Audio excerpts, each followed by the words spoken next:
My son slid the listing agreement across my kitchen table on a Sunday and put his car keys on top of it, so I'd understand the keys were leaving with or without my signature. Sign it, Dad. List the house. Or Brooke, and honestly, these drives every other week. We can't keep doing this if you won't even plan for your future. Sign the listing, or we stop visiting. I signed it that afternoon. Didn't argue, didn't sleep on it. Pen was still warm when I handed it back. He was so relieved he hugged me. He never read the second page. And he never asked me the one question that mattered, the question a man should always ask before he celebrates a signature. He never asked who the buyer was going to be. Now, I carried mail for 41 years. 41 years on one route. And I want to tell you the single thing that job teaches you that no other job does. I know exactly what an empty house looks like from the outside. The mail tells you first. It piles, then it forwards, then it stops. And I'd figured out, about 2 years before that Sunday, that my son had quietly started forwarding me. He wasn't visiting his father. He was checking the mail on a house he was waiting to go empty. So when he offered to stop, I let him. And I'll tell you why that was the kindest thing I ever did for either of us. My name is Merle. Merle Ostrander. I'm 73 years old, and for 41 years I carried the mail on one route in one town, and I walked most of it, which is why my knees now sound like someone stepping on a bag of gravel. Fenwick Street. The Fenwick Loop, we called it. Fenwick and the 6 streets that hang off it. 1,140 pieces a day in the heavy months, and I walked it satchel on the left shoulder for 4 decades until the shoulder was an inch lower than the other one and stayed that way. Here's the thing nobody knows about carrying mail, and it's the only qualification I have for telling you any of this. You're the one person who touches every single house. The doctor sees the sick ones. The cop sees the bad nights. I saw all of them, every day, in order. The good houses and the sad houses and the houses where the mail told you something was wrong before the family knew it themselves. 41 years, I read Fenwick Street the way other men read a newspaper, one envelope at a time, and it never once lied to me. And I learned to spot an empty house. Not empty like nobody's home. Empty like nobody's coming back. The mail is always the first to know. It starts to pile behind the storm door. Then one day, there's a yellow forwarding sticker. Then a few weeks on, there's nothing at all, and you walk past a box you filled every day for 30 years, and you don't even slow down, and that house is gone even though it's still standing right there. I delivered to 1,000 empty houses in 41 years. I know the look from a block away. I want you to hold on to that, because the whole story turns on the fact that I know that look, and I saw it 2 years early on my own front door. My house is on the route, by the way. 60 Fenwick. I deliver my own mail to my own box for 31 years. Walked up my own path in uniform and put it through my own slot and kept walking. My wife Ruth used to wave at me through the front window like I was a stranger every single day just to make me laugh. 41 years of that. That window's where I'll end up. But not yet. I have to tell you about my son now. And I have to be fair to him, because if I make Kevin a villain, then I've lied to you, and I've let myself off a hook I have never once climbed off in real life. Kevin grew up on Fenwick Street, watching his father belong to everybody else. That's the true shape of it. And it took me until I was 70 to see it playing. Every kid on that route waited at the mailbox for me. I kept dog biscuits in the left pocket and butterscotch in the right, and I knew every child's name and which ones were having a hard year. And I noticed the ones nobody else noticed, because noticing was the job. A good carrier knows which house went quiet. And then I'd walk up to 60 Fenwick, to my own boy, waiting at our box the same as all the others. And I was on the clock. There's a memory I've never told anyone. And I'm going to tell you, because it's the whole engine of this thing. Kevin was maybe 7. He'd figure out my route timing. Smart boy. Always was. And he worked out that if he waited at our mailbox at the right time, he'd get me for the 30 seconds it took to hand him the mail before I had to move on to the Delgados next door. So he started waiting there every day for his 30 seconds. And one day he had something to show me, a drawing, a bug in a jar. I genuinely can't remember what. And that's its own kind of crime. And he wanted me to stop. Just stop and look and be his dad for a minute in the middle of the afternoon. And I said, not on the route, Kev. I'll be home at 4. I said it kindly. I even meant it kindly. I was a professional and I had 1,100 more pieces to deliver, and the mail does not wait. And I'll be home at 4 is a completely reasonable thing for a working man to say. I said it to that boy in one version or another for about 11 years. Not on the route, Kev. He grew up and got a good job in medical device sales and married Brooke and had 2 kids of his own. And by every visible measure, he turned out fine, better than fine. But there is a 7-year-old standing at a mailbox inside that 44-year-old man, holding something up, and I put him there one reasonable afternoon at a time. So when I tell you what Kevin did about the house, remember that he learned the whole grammar of it from me. He learned that love is a thing that arrives on a schedule, does its business, and moves on. He learned it at a mailbox, from the best teacher he ever had. Ruth got sick 4 years ago. I'm not going to walk you through it. 9 months, and then a bad spring. At the end, we had hospice come to the house, and the nurse they sent was a woman in her middle 30s named Alma, and she was extraordinary at it in the way that only certain people are: steady, unhurried, completely unfrightened of the thing everybody else in the house was terrified of. And on about her 3rd visit, she was standing in my front window, Ruth's waving window, and she said, without turning around, "You used to keep butterscotch in your right pocket." I said I did. She said, 114 Fenwick, the blue house with the porch that leaned. Ay Malma, Rios now. You'd have known me as Alma Pole. And the floor kind of moved under me because I didn't know that house. 114 Fenwick was one of the sad ones. Hard household, the kind of mail tells on, the disconnection notices, the certified letters nobody wants to sign for. I'd watched a little girl grow up on that porch through the 80s and 90s, and I made a point, the way you do, of always having a word and a butterscotch for the kids on the sad porches, because you're the one adult who comes by every single day and doesn't want anything. That girl was standing in my living room 40 years later, holding my dying wife's chart. She'd become a hospice nurse. She told me later, much later, that the reason she went into it was that she wanted to be, for people at the worst part, what a few steady adults had been for her at the worst part being a kid, someone who just kept showing up and didn't want anything. She named 3 people. I was one of them. A butterscotch. That's all I ever gave that child. A word at a leaning porch and a butterscotch for 100 times because it was the job. And 40 years later, the job walked back through my door and held my wife's hand while she died on a route I'd long since stopped walking. Ruth passed on a Tuesday morning. Alma was there. Kevin was not. He came that evening after work, which was reasonable. Everything Kevin does is reasonable, and I have never once held it against him, and I'm not starting now. But I want you to notice who was in the room. I gave 41 years of small kindnesses to a whole street, and at the very end, it wasn't my son who came back to sit with me in the empty house. It was the street. Here's the part where money enters, and I want to be careful, because this is not a story about a secret fortune. I don't have one. I've got a mail carrier's pension and a paid-off house and Ruth's rings in a drawer. But somewhere in the last 15 years, Fenwick Street got discovered. The Milltown 2 exits down became the place young families moved to, and the wave came up the interstate and washed right over my little street.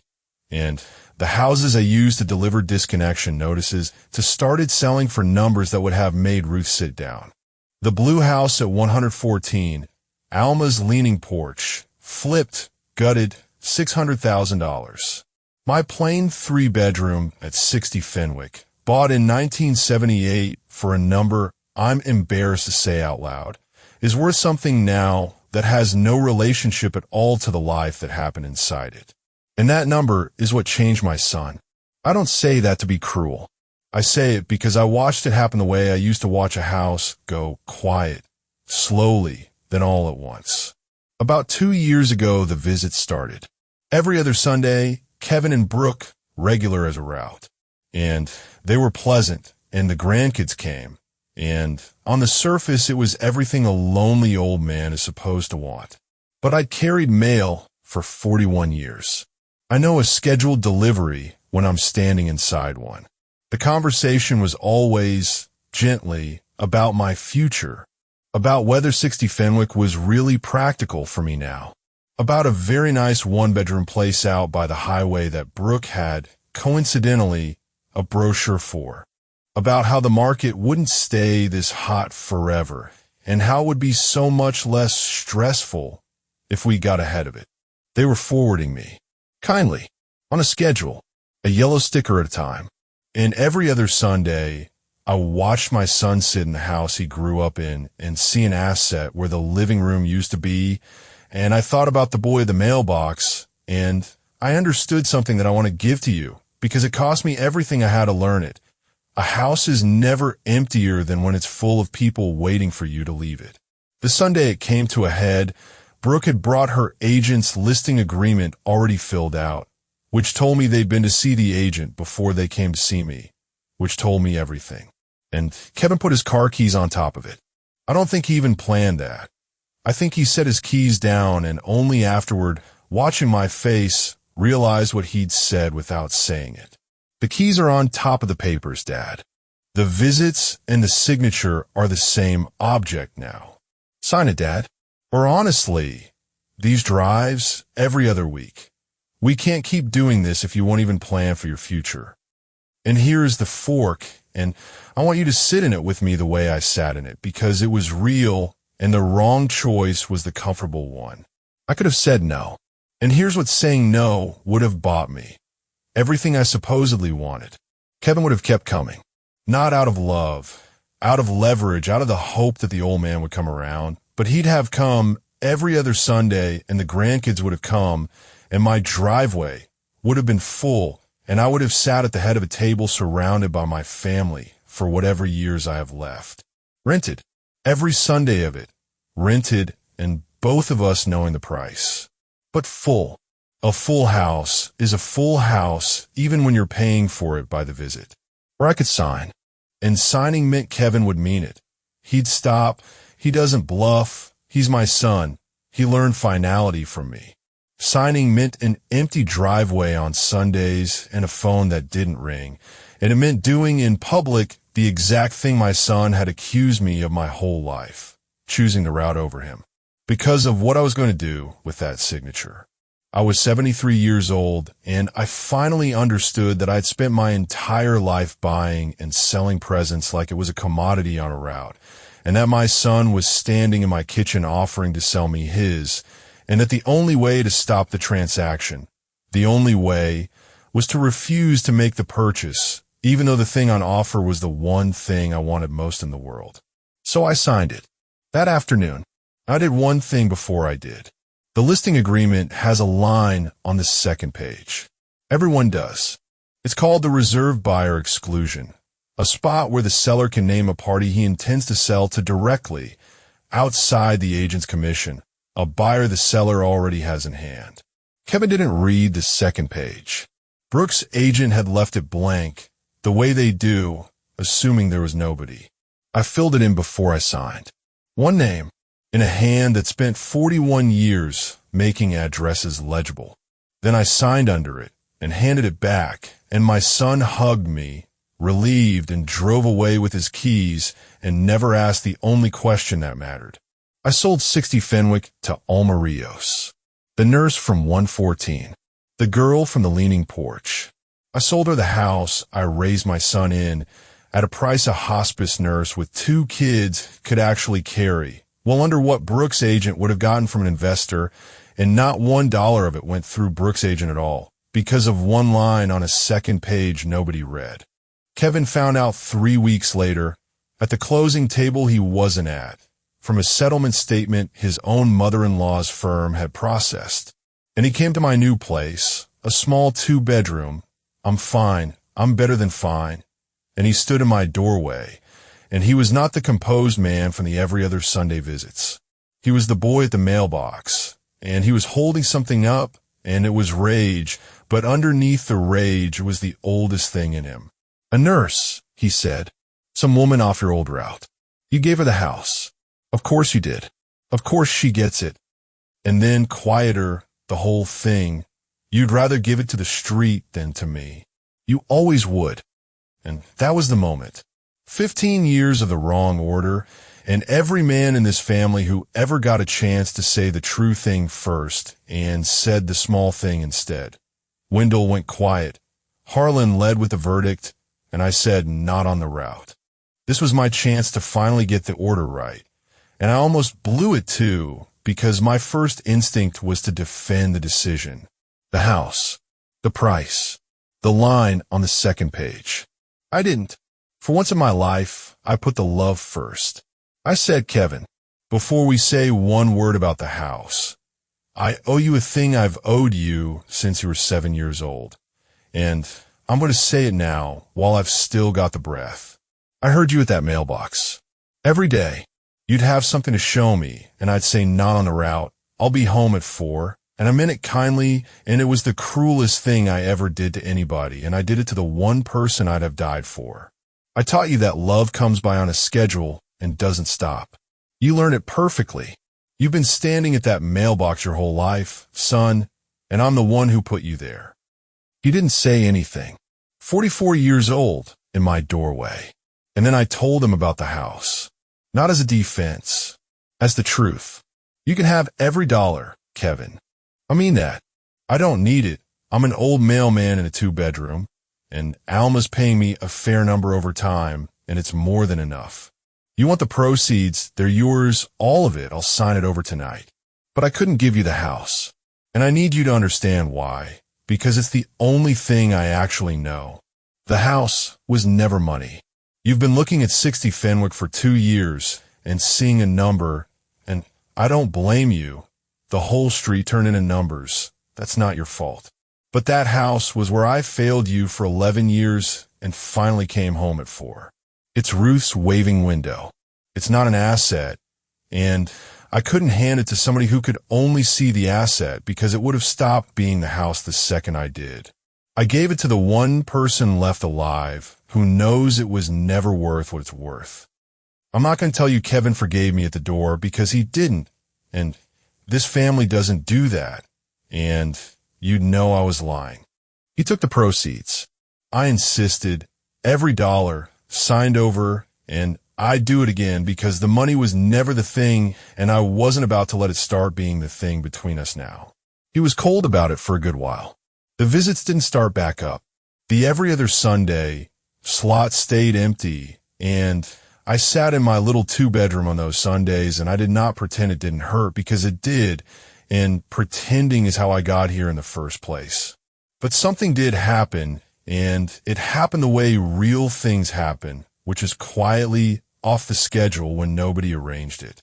About 4 months on a Sunday, not our old Sunday, just a Sunday, Kevin's truck pulled up outside my place. No listing, no brochure, no Brooks agent, no folder, nothing on the passenger seat. He'd driven 40 minutes with nothing to deliver and nothing to collect, which is a thing my son had, I think, never done in his life because nobody ever taught him you were allowed to. He came up the walk, and he stood there, 44 years old, empty-handed, and he had the look of a man who didn't fully know why he'd come. The boy at the mailbox, with nothing to show me, just wanted me to be his dad for a minute in the middle of the afternoon.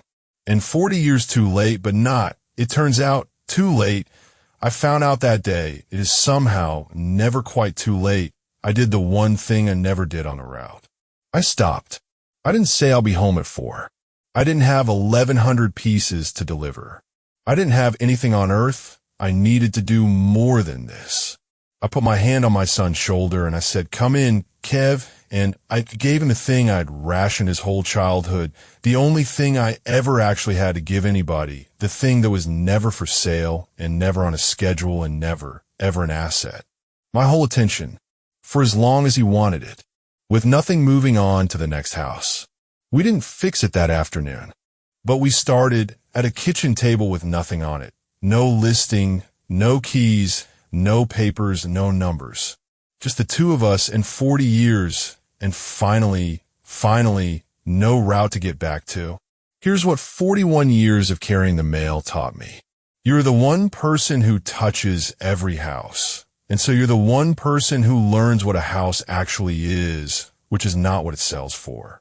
A house is a record of who kept showing up. That's all. The market can put whatever number it wants on the roof, but the real value is written in a currency that doesn't transfer and doesn't inherit and can't be signed over on any second page. It's just presence, given in person, in real time, while the person is still standing there to receive it. I spent my whole working life delivering that to a street and rationing it for my son, and I very nearly went to my grave having taught the boy I loved most that love comes by on a schedule. So here's the only thing I'd ask you to carry out of this. Somewhere there's a person standing at a mailbox in your life, holding something up, wanting you to stop. A kid, a parent, somebody, and you've got 1,100 reasons to keep moving. And every one of them is reasonable. And I'll be home at 4 is a perfectly fair thing to say. Stop anyway. Today, the route will still be there. The mail always gets delivered eventually. That's the one thing I can promise you. 41 years of proof. But the person at the mailbox won't wait forever. And you don't get to forward them, and you can't buy them back later at any price. And the day the mail stops coming to a house is the day you find out it was never the house you loved. If somebody's standing at a mailbox in your life right now, go stop for them, and then come back and tell me about it in the comments. I read every single one. And if you want more stories like this one, hit subscribe because there are a lot more quiet men out there who came home at 4 for 41 years and are only now learning how to come home at all. I'll see you in the next one.